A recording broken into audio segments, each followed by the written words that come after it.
Atur nuhun. Assalamualaikum warahmatullahi wabarakatuh.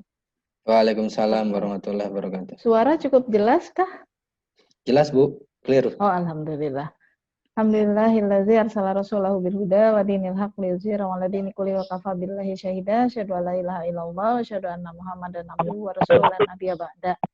Yang sama-sama kita hormati Ketua DPC PKS Panjilekan, yang sama-sama kita hormati Ibu Camat Panjilekan, Wilujeng Mancan tugas Bu, 2 bulan baru, tapi pekerjaannya kayaknya bakal banyak Bu. Mudah-mudahan Allah kasih kemudahan. Juga para kader PKS Panjilekan, Bapak Ibu sekalian, alhamdulillah kita bisa berkumpul, mudah-mudahan yang sehat Allah sembuhkan, yang banyak beban-bebannya Allah ringankan, dan insya Allah Allah istiqomahkan kita dalam tugas-tugas di kehidupan kita, insya Allah, amin. Saya ingin menyampaikan pertama, taqabbalallah minna wa minkum. Mudah-mudahan Allah mengabulkan semua ibadah-ibadah yang dilakukan sepanjang Ramadan dan juga nanti sesudahnya dimulai Syawal ini, supaya juga menjadi tambahan pemberat catatan kebaikan kita di yaumil akhir. Mudah-mudahan Allah mengampuni kesalahan-kesalahan kita, Allah rahmati kita, dan juga Allah jadikan kita hamba-hambanya yang bertakwa, insya Allah, amin. Bapak Ibu sekalian dirahmati Allah, kami juga mengucapkan permohonan maaf lahir dan batin atas segala kekhilafan. Dalam interaksi biasanya sering ada lah ya, masalah-masalah kurang-kurang sedikit, kurang-kurang banyak, mohon dimaafkan. Insya Allah kita sama-sama saling memaafkan, baik saya pribadi maupun tim secara keseluruhan. Dalam proses kali ini tentu ada sesuatu yang berbeda, sesuatu yang istimewa. Ini titik ke berapa ya, jiwa lupa keopat itu dalam satu hari. Enak sih memang kalau ada COVID itu ternyata ti Cibiru ke Antapani, ti Antapani ke Cimahi, ti Cimahi ke Panjilekan teu aya macet. Alhamdulillah lancar semuanya. Cuma pencet-pencet sampai aja gitu ya. Kayak kabayang mun kudu di mobilan ka ditu ka dieu pasti macetna. Bina-bina ada PSBB, orang kumpul masih tetap banyak. Nah, Bapak Ibu sekalian, kondisi kita sekarang ini dengan kondisi COVID ini memang ada beberapa hal yang sangat penting. Karena apa? Pada saat ini kan sedang disosialisasi new normal gitu ya. Padahal mungkin lebih tepat apa yang oleh Jawa Barat disebutkan adaptasi kondisi baru. Ada gambaran? Itu lebih pas lah ya. Karena kalau disebut new normal secara teori harusnya angka penularannya sudah sangat turun gitu. Kemudian juga sudah teratur lah ya, mobilisasi dan segala macam sudah lebih baik. Tapi kan kenyataannya sekarang kita hampir 1.000 penularan per hari.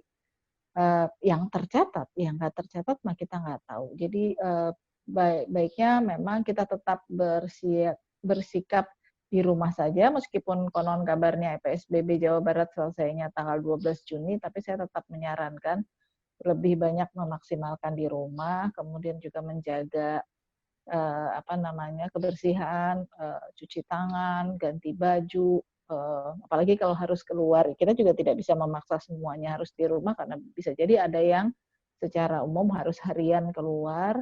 Tapi kalau tidak ada keperluan lebih baik tidak, karena diduga juga virusnya sudah bermutasi, cara penularannya juga berbeda, berubah-ubah terus, makanya nggak ada vaksinnya. Dan ini tidak seperti cacar air, kalau sudah sekali kena nggak akan kena lagi. Tapi kalau ini mah tetap balik deh bisa, nauzubillah min dzalik gitu ya. Jadi mudah-mudahan Allah jaga dan lindungi kita. Karena memang betul-betul harus strict.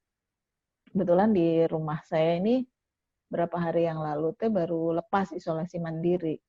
Kenapa? Karena salah satu anggota keluarga ada yang di rapid test reaktif. Jadi harus langsung kan diisolasi, dikerem di rumah. Wah, indungna galak teh akan dikerem di rumah, nggak boleh keluar di kamar. dipisahin dari anak istrinya, teganya. Tapi harus begitu mau tidak mau, dan akhirnya kemudian serumah semuanya diperiksa. Ini bagian dari menjaga, upaya kita menjaga. Nah, ikhtiarnya yang bisa kita lakukan sebagai orang awam ya seperti itu gitu, menjaga jarak.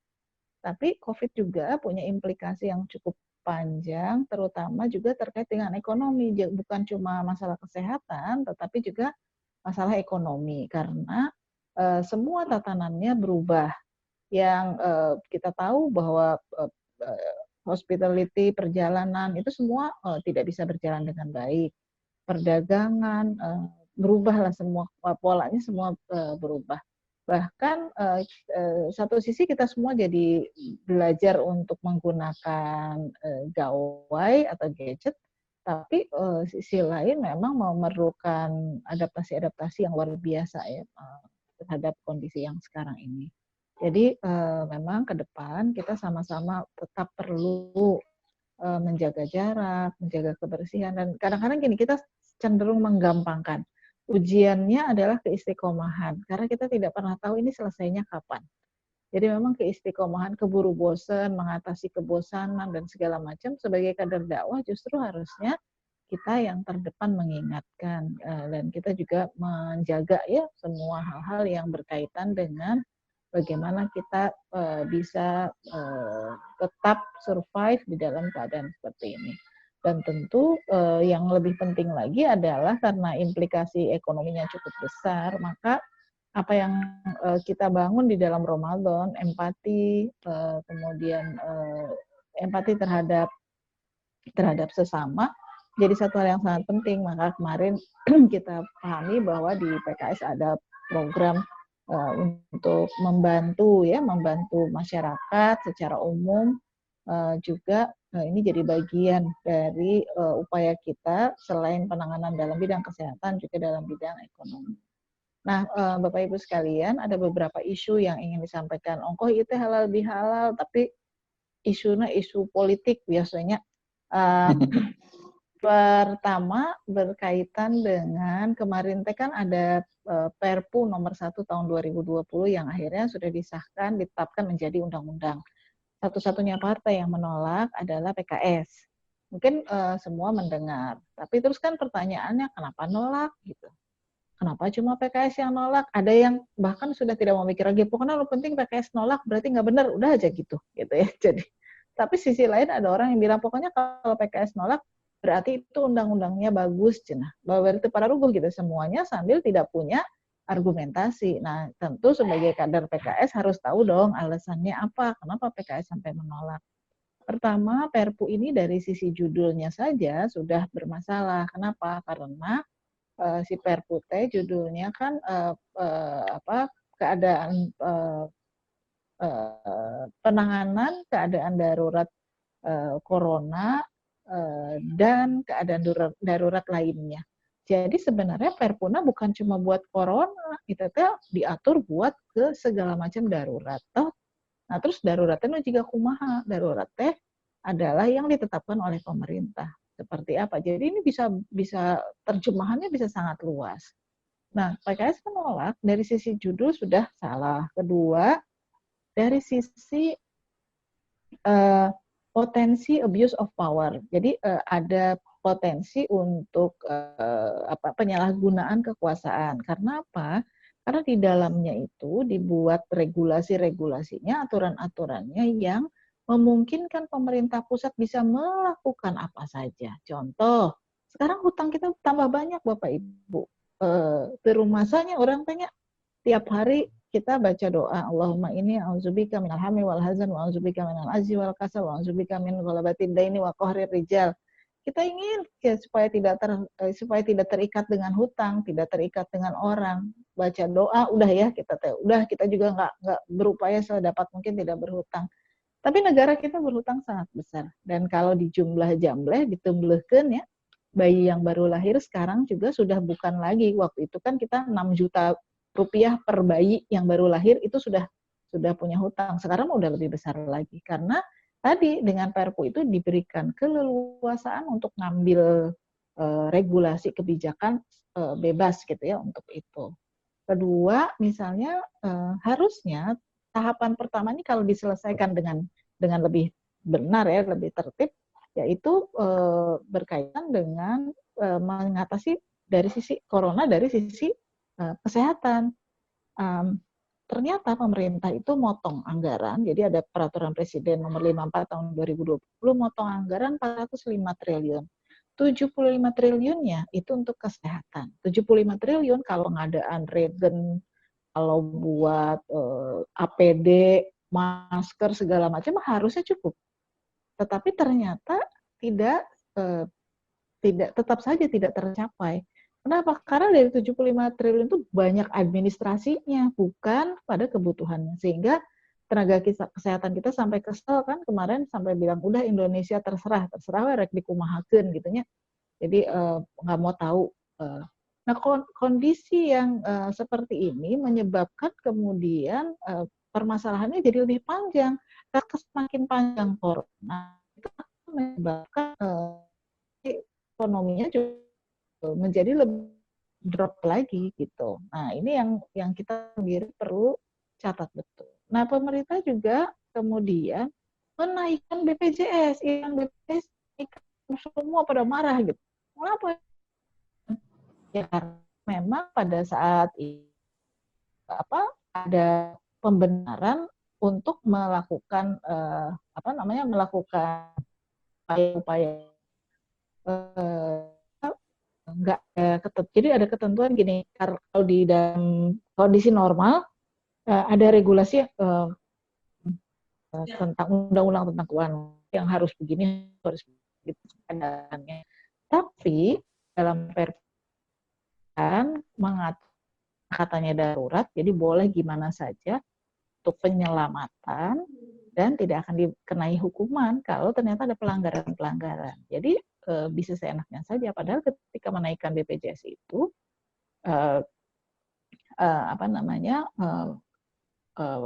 keputusan presiden itu sudah dianulir sama MA gitu. Jadi udah dianulir, dikit deh gitu.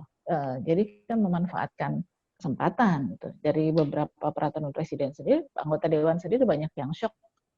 Kenapa jadi banyak dipotong-potong anggaran-anggarannya? Ya, saya kemarin itu dibilang gini, makanya dari awal juga PKS sudah nolak Perpu ini karena kita udah tahu nih bakalan begini kejadiannya. Tapi mereka bilang, wah kami mendukung sepenuhnya, tapi ini tidak boleh dipotong. Mau bisa, itu mah terserah presidennya gitu kan. Jadi terlambat menyadari gitu. Kemudian juga Perpu itu mendegradasi kewenangan lembaga negara. Jadi bahkan mereka mencantumkan kalau mau ada keputusan-keputusan itu nggak harus minta izin lagi sama DPR. Padahal pada Undang-Undang Dasar itu harus, misalnya bicara APBN, itu harus bersama-sama dengan DPR. Nah, yang juga sedang menjadi isu yang terbaru adalah rancangan undang-undang tentang haluan ideologi Pancasila. Nah, haluan ideologi Pancasila kemarin ditetapkan menjadi rancangan undang-undang inisiatif DPR. PKS menolak. Kenapa?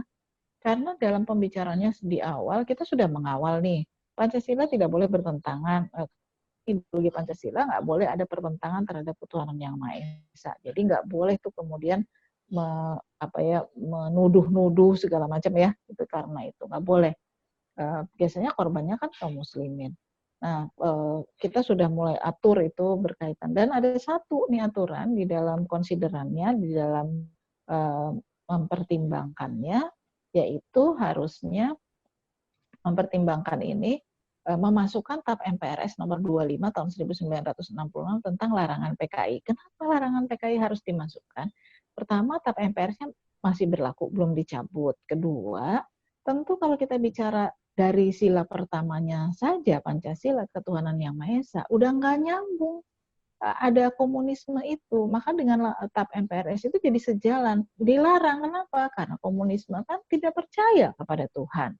Berarti udah nggak sesuai dengan Pancasila kan gitu. Nah tapi itu tidak mau dimasukkan sehingga akhirnya PKS menolak untuk rancangan undang-undang ini dijadikan inisiatif. Tapi kan kalah karena cuma sendiri gitu. Sementara kita sudah sampaikan ini beresiko menyampaikan kepada para tentara, polisi, para ulama, karena yang menjadi korban itu pada peristiwa-peristiwa itu bukan cuma komunis.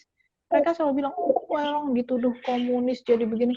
Justru sungai-sungai penuh darah itu dari kalangan pesantren yang jadi korban gitu. Nah, kita tidak mengangkat itu. Nah, ini persoalan-persoalan yang seolah-olah mereka menjadi korban, padahal justru korban lebih banyak dari pihak-pihak yang lain. Kemudian yang keempat, bicara tentang rancangan undang-undang Minerba yang sekarang sudah jadi undang-undang Minerba. Kita sudah diskusikan lebih panjang. Nah, prosesnya nih undang-undang Minerba ini agak tricky gitu ya. Di tahun periode 2014-2019 di akhir periode itu tiba-tiba 4 hari sebelum periode habis pemerintah memasukkan daftar inventarisasi masalah. Ini undang-undangnya usulan dari DPR terus masuk tiba-tiba gitu ya. Persoalannya adalah ternyata kewenangan-kewenangan banyak dicabut. Nah, kita memasukkan 7 masukan, 6 diterima, 1 enggak. Tapi yang enggak diterima itu memang fatal gitu. Jadi akhirnya kita kemudian memberikan catatan. Catatannya apa? Bahwa setiap kewenangan itu harus melibatkan pemerintah pusat dan daerah. Maunya di undang-undang itu usulan pemerintah itu semua ditarik ke pemerintah pusat. Kita bisa tahu kalau semua ditarik ke pemerintah pusat, nanti ada bupati, wali kota yang nggak tahu ternyata kekayaan alam itu semua di gitu. Dia nggak tahu, dan bahkan ketembeluhan kerusakannya itu justru yang ketempuhan adalah pemerintah daerahnya, karena bahkan tidak ada kewenangan untuk perizinan mengatur rehabilitasi dan segala macamnya. Kasus Freeport saja sudah luar biasa. Freeport merasa bahwa mereka sudah bermiliar-miliar mengeluarkan program CSR-nya. Tapi dibandingkan dengan hasil mereka berapa gitu. Nggak ada 1% pun tidak ada yang dipergunakan untuk masyarakat, sehingga gap-nya menjadi sangat besar. Jadi kalau kita lihat bahkan kerusakan di undang-undang yang lama, lingkungan, rehabilitasi lingkungan itu tanggung jawab pemerintah Republik Indonesia. Nggak boleh, justru menurut kita nggak bisa. Itu harus diselesaikan oleh si penambang. Penambang itu harus pada saat yang bersamaan sudah menyiapkan bagaimana antisipasinya terhadap kerusakan lingkungan. Nah, ini yang menjadi bahan perdebatan cukup panjang. Memang tadi ya kondisinya. Kemudian kita juga sedang membahas peraturan pemerintah pengganti Undang-Undang Nomor 2 Tahun 2020 yang isinya tentang pilkada serentak. Pilkada serentak tadinya kan bulan September 2020, sekarang diundur menjadi Desember di 2020. Memang Bandung belum ada pilkada, nantilah ya, kita belum waktunya. Tapi ada 8 kota kabupaten di Jawa Barat yang akan pilkada di 2020 ini. Kemudian juga sedang pembahasan tentang rancangan undang-undang tentang pemilihan umum. Apakah nanti akan diberlakukan parliamentary threshold di pusat, provinsi, dan kota? Sekarang ini kan cuma di pusat. Kalau tidak cukup 4% mendapatkan kursi 4%, maka suaranya hangus gitu. Nah, jadi memang kita harus kerja keras ya. Dan sekarang ini di DPR RI kan cuma 50 kursi dari 575. Suara kita, alhamdulillahnya kita menetapkan pimpinan partai menetapkan bahwa kita adalah oposisi di tingkat nasional. Jadi meskipun 50 suaranya masih didengarkan, wartawan nanya, para akademisi nanya. Jadi ada komparasi ditambah. Alhamdulillahnya kita didorong untuk terus menyampaikan berita-berita itu secara substantif, bukan asal oposisi, bukan asal beda gitu, bukan. Tapi justru kita memberikan solusi-solusi. Ada banyak, Pak. Kayak kemarin misalnya berkaitan dengan pembelajaran jarak jauh, ya, kan harus pakai online. Kan orang tidak punya kuota, orang tidak punya gawainya atau gadgetnya tidak memadai. Terus juga sinyal juga, dan kuota, sinyal, gadget itu aja udah problem ya buat orang tua. Terus terbayang kalau satu rumah anaknya teh ada 3 yang sekolah. Nu hiji SMP, nu hiji SD, nu hiji SMA. Wah, beri pajurawat tak kebayang orang tua nageriut. Makanya kudu semuanya harus dibeliin gitu kan. Ditambah Indonesia itu luas, ada daerah-daerah yang blank spot, nggak bisa. Ada anak yang harus jalan kaki 2,5 kilo untuk bisa dapat sinyal supaya dia bisa belajar. Kan kesian. Karena itu kita berkali-kali mengingatkan, nggak boleh mentang-mentang menterinya background-nya dari IT, nggak boleh semuanya harus di IT dong. Dilihat dong kondisi Indonesia, makanya kudu kurilingan ke seluruh Indonesia. Kita pakai TVRI, kita minta pakai. Kenapa TVRI? Karena TVRI itu jaringannya jauh lebih banyak daripada yang itu juga masih belum memadai. Justru yang komplain ke saya, Garut aja Bu, TVRI nggak bisa masuk. Alah, kumaha tuh yang jauh-jauh lebih-lebih ya. Tapi setidaknya mengurangi gitu. Akhirnya kita jadi banyak usulan-usulan dari PKS yang sebenarnya akhirnya diterima juga oleh pemerintah meskipun kita nggak klaim ya.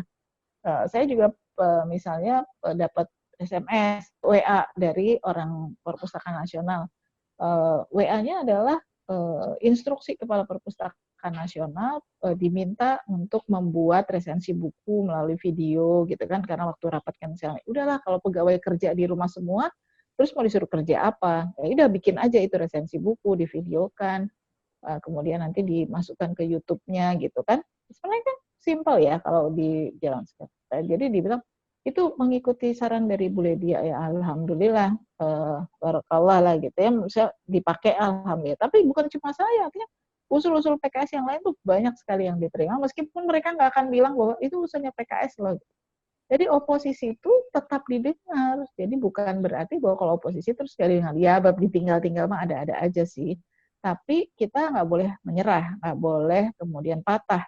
Justru kita harus lebih lincah, justru kita harus lebih banyak memberikan masukan-masukan. Kita bisa menunjukkan bahwa oposisi itu lebih baik, bisa memberikan solusi daripada yang ada di koalisi. Kira-kira begitulah.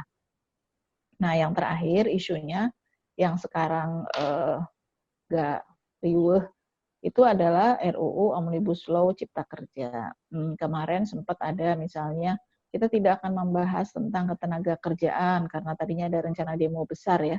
Padahal tidak pernah tuh ada secara tertulis resmi dari pemerintah mencabut pasal tentang ketenaga kerjaan.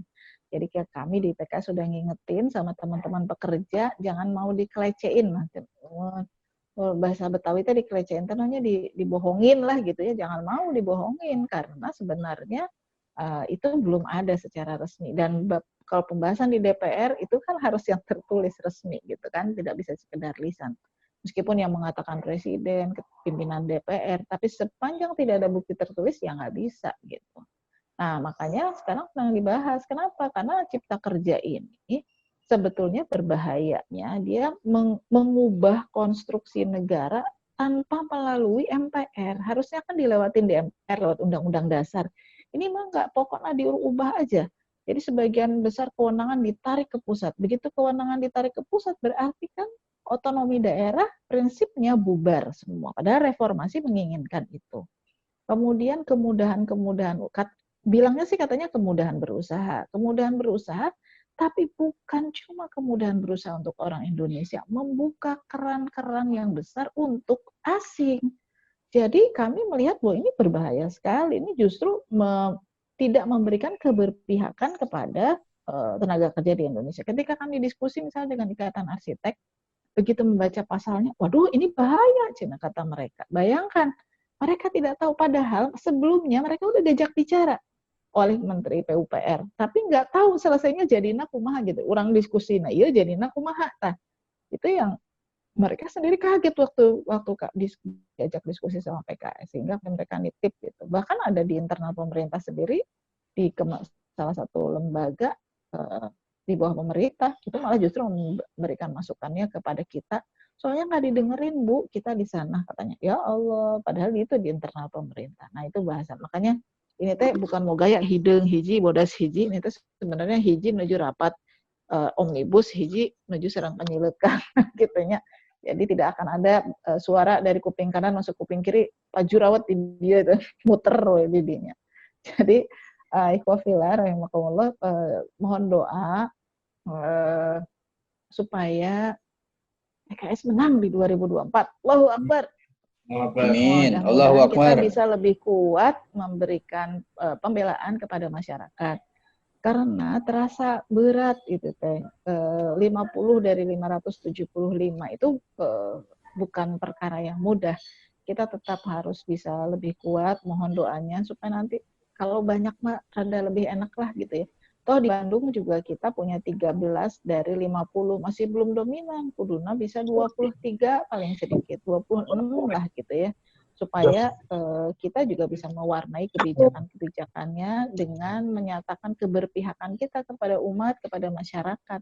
Sebab kalau tidak, pertarungannya masih tetap luar biasa berat sekali. Mohon juga dukungannya untuk melakukan rekrutmen sejak sekarang, bukan hanya pada saat menjelang kampanye. Karena yang biasanya lebih istiqomah memilih itu adalah mereka yang memang sudah menjadi anggota. Itu akan lebih istiqomah insya Allah, apalagi dengan pembinaan setelah rekrutmen, dapat KTA, kemudian kita melakukan pembinaan. Pembinaannya bisa lewat Zoom, bisa didatangi, bisa macam-macam lah ya, bisa kita lakukan. Itu akan lebih dekat hatinya, insya Allah akan lebih kuat keyakinannya untuk tetap memilih PKS. Mohon doa supaya kita semua diberikan kesehatan, kecerdasan, kemampuan untuk melihat hal-hal yang maksudnya melihat peluang-peluang untuk selalu melakukan kebaikan, juga diberikan kekuatan untuk istiqomah di jalan Allah dan Rasul-Nya. Mudah-mudahan juga kita membangun kerjasama sebagaimana juga ya kita dengan kecamatan, dengan dan Ramil, dengan Polsek itu menjadi bagian yang rutin kita lakukan sebagai bagian dari penguatan kerja-kerja kebangsaan kita ke depan. Qulu qauli hadza astaghfirullahi wa lakum wa lakum minkum. Assalamualaikum warahmatullahi wabarakatuh. Oh iya, jadi upami pingin tahu sebetulnya PKS itu ngapain aja, termasuk yang di seluruh Indonesia, mangga sila sebaiknya rutin membuka website fraksi.pks.id atau websitenya PKS, DPP, pks.id. Nanti bisa nyambung ke yang daerah, yang mana. Kalau kita mau mencerita, mungkin yang sono ke kampung halamannya bisa juga mencari tahu tentang itu. Karena kita sekarang lebih menguatkan penyampaian berita-berita itu. Atur nuhun semuanya, jazakumullah khair sekali lagi. Assalamualaikum warahmatullahi wabarakatuh. Waalaikumsalam warahmatullahi wabarakatuh. Ibu boleh nanya kan Bu ya? Boleh, jangan susah-susah tapi ya, isi juga ujian. Yang susah-susah apa jangan yang susah-susah? Jangan tuh. Saya langsung left. Enggak, Bapak Ibu, barangkali ada yang mau bertanya, masih ada waktu kurang lebih setengah jam ke depan untuk sesi pertanyaan. Mangga, kapan jarang-jarang nih bisa langsung nanya ke anggota DPR RI begitu.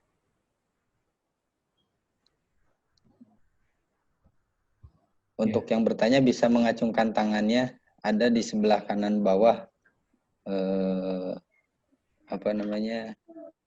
angkat tangan.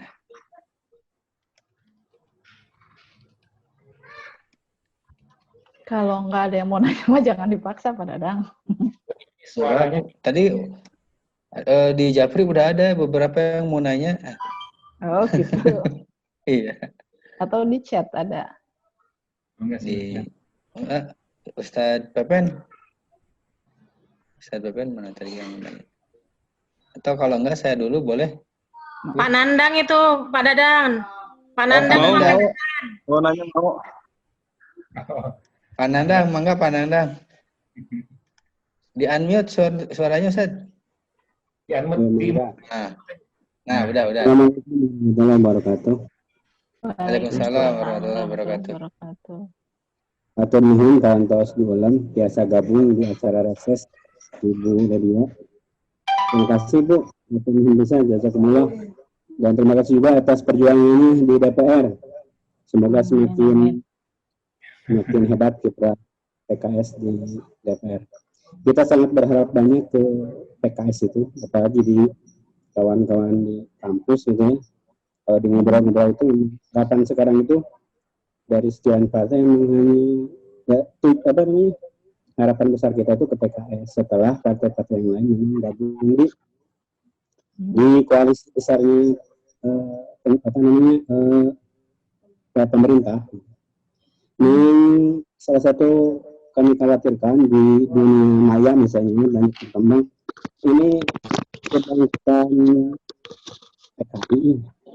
Nah, itu gimana sebetulnya sih kalau di wacana atau diskursus di DPR sendiri seperti apa. Tentang misalnya banyak kalau di media sosial atau juga bincang di kawan-kawan di grup WA tentang kebangkitan PKI di partai penguasa. Itu gimana bacaan dari kawan-kawan di wakil kami di PKS. Itu yang pertama. Kemudian yang kedua, undang-undang. Halo, bisa? Ya, lanjut Ustaz. Ya. Ada banyak rancangan undang-undang yang kemudian beberapa kita sudah disahkan menjadi undang-undang dalam suasana senyap gitu ya. Nah, perjuangan berikutnya dari Fraksi PKS itu seperti apa?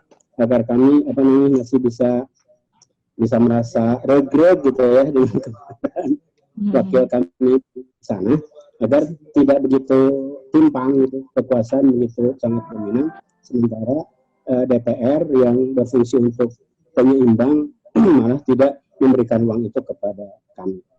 Terima kasih, Bapak Nuhun, Bapak Panginten. Assalamualaikum warahmatullahi wabarakatuh. Waalaikumsalam warahmatullahi wabarakatuh. Waalaikumsalam warahmatullahi wabarakatuh. Pak Dadang, itu berada dikempelkan atau napi dijawab langsung? Dijawab aja langsung, Bu. Jawab langsung, enggak? Iya. Ahlan wa sahlan Kang Andri, nembe ketinggal. Jadi kieu Pak, memang kalau kita bicara soal apakah ada tanda-tanda kebangkitan, yang jelas sih kalau kita tahu ya pembahasan di kampus-kampus di kalangan mahasiswa sekarang itu sudah ada klub-klub diskusi mereka membahas tentang Marxisme, Leninisme gitu ya. Jadi memang itu sudah 5-7 tahun yang lalu tuh sudah mulai gitu keluar. Kalau kita kadang-kadang tidak terlalu menyadari ya, artinya berkaitan dengan sosialis itu diskusi-diskusinya cukup panjang. Di kalangan anak muda teh suka ada yang pada pakai kaos ya, kaosnya teh yang orang pakai topi beureum teh, topi baret, Che Guevara kayak gambarna eta teh. Oh itu bukan cuma di kampus kampus umum, kampus keagamaan itu di periode 2014-2019 di Maluku Utara saya pernah di demo sama anak-anak yang pada pakai kaos gitu. Demonya waktu pira, demonya mereka pengen bicara dengan anggota dewannya teh lagi pada sholat. Karena apa? Karena kita tuh takhir tapi karena macet akhirnya jadi terpaksa begitu sampai ke kampusnya kita salat gitu. Bulan yang lagi nggak sholatnya saya, jadi saya yang nerima mereka, wah dia mau wah ngalor ngidul ngomongnya. Tapi saya langsung bilang sama pembantu rektor, itu kampus dari perguruan tinggi agama ya, agama Islam. Jadi saya tanya sama Pak PR4, tahu nggak anak-anak ini apa? Saya emang nggak takut sama yang ngomel-ngomelnya itu, biasa ada orang mah di demo. Tapi begitu lihat bajunya dan itu sama semua, berarti itu sudah satu gerakan. Kampus tuh mencermati atau enggak? Komo itu kampus Islam, perguruan tinggi Islam gitu. Ya Bu, nanti dicermati. Kamana wae gitu kan, berarti kampusnya kan enggak mencermati.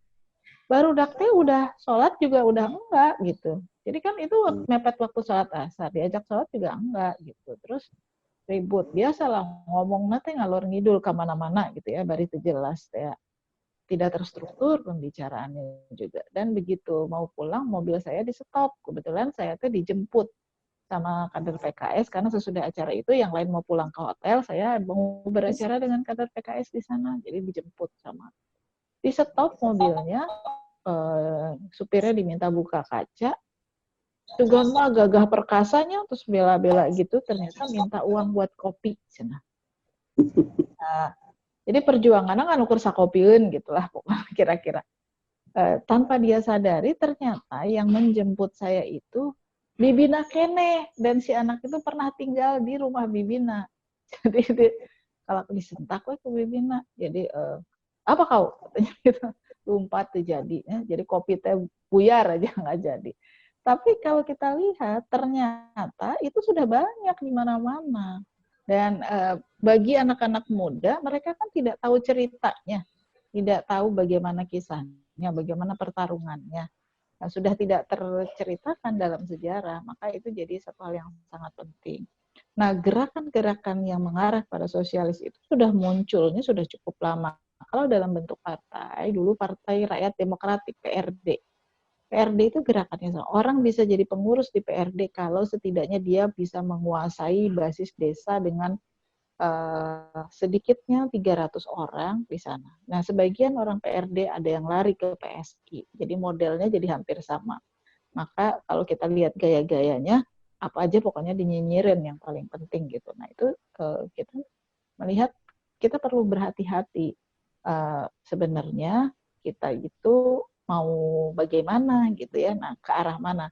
Nah, gerakan dakwah harusnya bisa memberikan pencerahan kepada masyarakat supaya tidak mudah terbawa, supaya tidak mudah ikut-ikutan dengan hal-hal yang kelihatannya gaya. Karena sekarang itu bisa dikamuflase dengan gaya-gaya, dibikinlah pinnya Palu Arit, dibikinlah topi Palu Arit, dibikinlah kaos Palu Arit, jika nu simbol we gitu ya gaya. Padahal itu kan punya makna gitu. Nah, ini itu bagian dari sosialisasi yang terus-menerus yang membuat orang akhirnya bisa jadi tanpa disadari masuk ke alam bawah sadar. Nah, ini jadi PR besar buat kita, bagaimana mencerdaskan umat, bagaimana mencerdaskan anak-anak muda, bagaimana mencerdaskan, mengingatkan kembali. Biasanya diskusi-diskusi kita dengan bapak-bapak, ibu-ibu yang ada di TNI, gitu ya, Polri, nah itu mereka lebih menyadari gitu berkaitan dengan hal ini. Kedua, terus kalau misalnya banyak yang dibahas senyap, sebenarnya sih nggak senyap ya karena terbuka pembahasannya. Cuman kan orang tuh males ya kalau ngikutin pembahasan undang-undang, dan kasebelin gara-gara satu kata aja bisa berjam-jam perdebatannya itu teh. Jangankan orang umum, anggota dewan aja sebel gitu bahasnya. Jadi sekarang saya sih mengalami bahas undang-undang cuma bertiga, padahal harusnya 26 orang, yang ada cuma 3. Lalu berdasarkan quorum, tewakan hiji-hiji.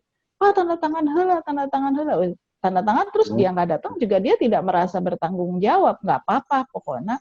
Penting enggak lah, ini mah nggak ada isu yang berat. Ini mah waktu itu saya mimpin perlindungan anak. Tilu teh 2 PKS, kabayang. Kan ukur saya yang mimpin undang-undangnya 1 bapak dari PKS, 1 bapak dari partai lain. Tiluan we. Kata pemerintahnya ini teh undang-undang teh ngan ukur kieu geuning bahas teh. Ya udah cepet, tapi cepet. Jadinya 3 bulan selesai gitu. Ini jadi bagian yang memang jadi pelajaran. Kadang-kadang PKS itu sebenarnya kalau nggak ada tuh dicariin dalam pembahasan undang-undang. Kenapa? Pemerintahnya juga nyariin karena tidak ada counterpart pemikiran. Pemerintah mengajukan undang-undang, DPR misalnya undang-undang diajukan oleh pemerintah. Pemerintah kan perlu juga ada yang memperbaiki kan. Dia nggak bisa cuma iya aja. Karena ini koalisi iya aja, nggak bisa kan. Jadi perdebatan-perdebatannya itu. Jadi biasa kalau kita jadi kayak buronan. Saya pernah sekali waktu undang-undang sistem nasional iptek rawat di rumah sakit. Makanya ya orang suaminya dirawat di rumah sakit terus kalakah datang ke DPR asal para ruguh kan gitu. Lagi ngurusin di rumah sakit, diteleponan teh dari PDIP, dari PAN, pemerintah, narus. Sampai saya bilang, ini saya teh kenapa jadi buronan begini sih? Kan ada yang lain, selesaikan. Enggak, soalnya perdebatan tuh tidak selesai. Karena tidak terbiasa mencari jalan keluar, iya ke A, iya ke B, padahal sebenarnya gampang ketemuin aja. Ada pasti jalan keluarnya, dan alhamdulillah kita dengan tarbiyah kita, itu diajarkan untuk mencari solusi gitu. Jadi umatan wasapan tuh dengan solusi, di tengah-tengah tuh ya solusina naon gitu. Bukan cuma sekedar komplain, bukan cuma sekedar marah, nih ayo ya solusina. Nah solusina itu yang sebetulnya banyak ditunggu oleh banyak orang. Karenanya memang mohon doa supaya kita terus ngawal, meskipun undang-undangnya udah selesai, tapi terus bolak-balik orang di kawalan terus gitu. Begitu kira-kira Ustaz Nandang.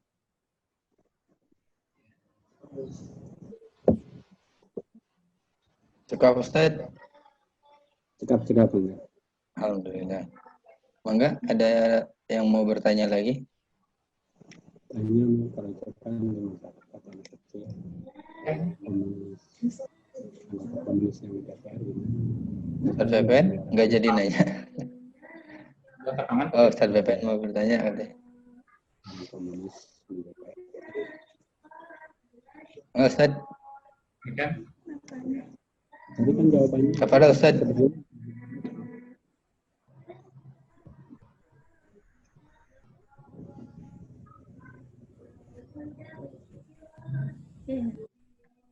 Dengar suaranya Dadang? Ya, oke, sip. Ustaz. Nembe ya. Nah, jadi itu aya. Oh, Ustaz, leungit deui.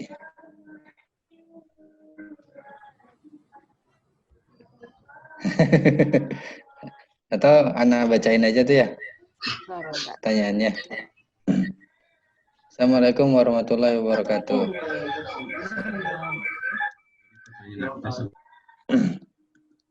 Semoga Bu Ledia senantiasa sehat walafiat dan dalam lindungan Allah Subhanahu wa taala.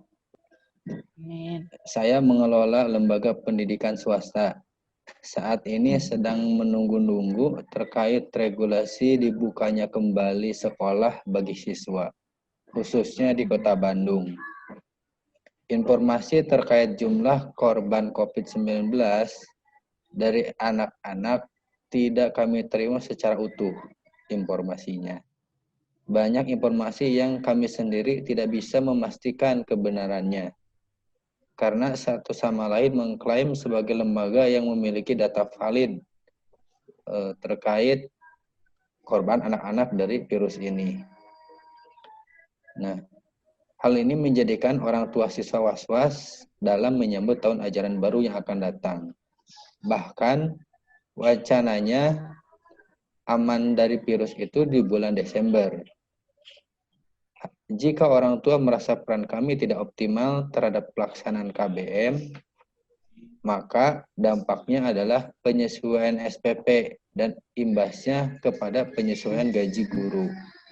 Sementara kami di lembaga swasta untuk gaji guru itu tergantung kepada SPP siswa. Apabila kondisi ini terus terjadi, maka kemungkinan kami akan merumahkan sebagian guru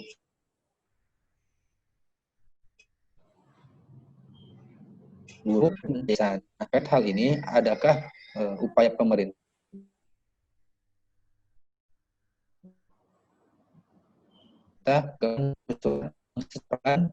saat ini disinyalir hampir lebih dari 50% sudah terkena dampak kesulitan untuk menggaji guru terkait imbas berkurangnya tatap muka. Demikian pertanyaannya, Bu. Assalamualaikum warahmatullahi wabarakatuh. Ya. Waalaikumsalam warahmatullahi wabarakatuh. Ini memang hal yang paling kita pikirkan. Kalau per negeri mah kan ada dari PNS ya, meskipun seperti di Jakarta itu tunjangan kinerja daerahnya dipotong 53%. Kalau kita berpikir begini, di dalam diskusi dengan Menteri Pendidikan dan Kebudayaan yang dilakukan tahun ajaran BOS itu turunnya 3 tahap ya. Tiga tahap. Nah, kemarin harusnya Mei itu udah turun. Tapi kita sudah mengingatkan Menteri diminta untuk mengubah peraturan Menteri Pendidikan dan Kebudayaan tentang juklak-juknisnya BOS. Sebelumnya BOS itu 50%-nya boleh untuk honor. Tetapi honornya juga hanya untuk guru-guru yang punya NUPTK. Syarat-syaratnya itu ternyata tidak terpenuhi juga. Nah, kita minta supaya itu dicabut. Jadi kita sudah minta sama Mendikbud dan itu sudah dilakukan. Jadi sekarang mah boleh lebih dari 50% dana BOS yang turun. Mestinya Mei itu sudah turun dan itu bisa dipakai oleh untuk membayar honor guru dan tidak ada syaratnya. Kemudian kita juga minta tunjangan sertifikasi guru disegerakan karena ternyata masih banyak tunjangan sertifikasi guru yang belum turun. Kemudian BOP PAUD juga ya kita minta disegerakan. Jadi bantuan-bantuan demikian itu kita mintakan untuk bisa disegerakan, disampaikan. Kenapa? Karena orang tua juga untuk bayar SPP-nya nggak punya nggak punya uangnya juga karena pekerjaan mereka sendiri kan juga terganggu. Ini sebetulnya jadi melingkar gitu, jadi kayak lingkaran setan gitu, nggak jelas ujung pangkalnya ya, karena satu sama lain saling mempengaruhi. Maka kemudian kita minta itu tadi. Nah, yang kemarin agak bikin marah itu adalah ketika bicara soal kartu prakerja. Kita sudah minta supaya guru-guru honor itu bisa masuk dalam kategori penerima kartu prakerja. Tapi kan ternyata kartu prakerja teh kacau. Yang semula itu memang untuk yang sudah selesai sekolah tapi belum kerja gitu. Nah, kita meminta supaya bisa didapatkan setidaknya guru-guru honorer itu bisa masuk. Karena apa? Karena mereka nggak akan dapat bantuan sosial dari Kementerian Sosial karena kan tadinya punya pekerjaan. Jadi yang justru di menengah ini nih, yang menengah ke bawah inilah yang kalau yang paling bawah sudah dapat, tapi yang menengah ini yang kemudian mereka tiba-tiba kehilangan pekerjaan, tidak penghasilan jadi menurun dan segala macam itu kan jadi terganggu. Nah, ini kita usulnya tadinya untuk bisa dimasukkan di situ. Karena kita tahu bahwa peningkatan anggaran untuk kartu prakerja itu naiknya 20 miliar. Itu banyak gitu kan, harusnya bisa dimanfaatkan. Ternyata ya begitulah kalau kemudian orientasinya masih pada dunia ya. Jadi akhirnya pelaksanaannya kartu prakerja itu pelatihannya dilakukan di tempat-tempat di perusahaan-perusahaan digital milik orang-orang yang menjadi stafnya presiden. Maknya atunya gitu. Ada pelatihan-pelatihannya di perusahaan mereka. Jadi putar-putaran didinya kene. Ditambah keterlaluannya adalah nilai pelatihannya itu sangat tinggi.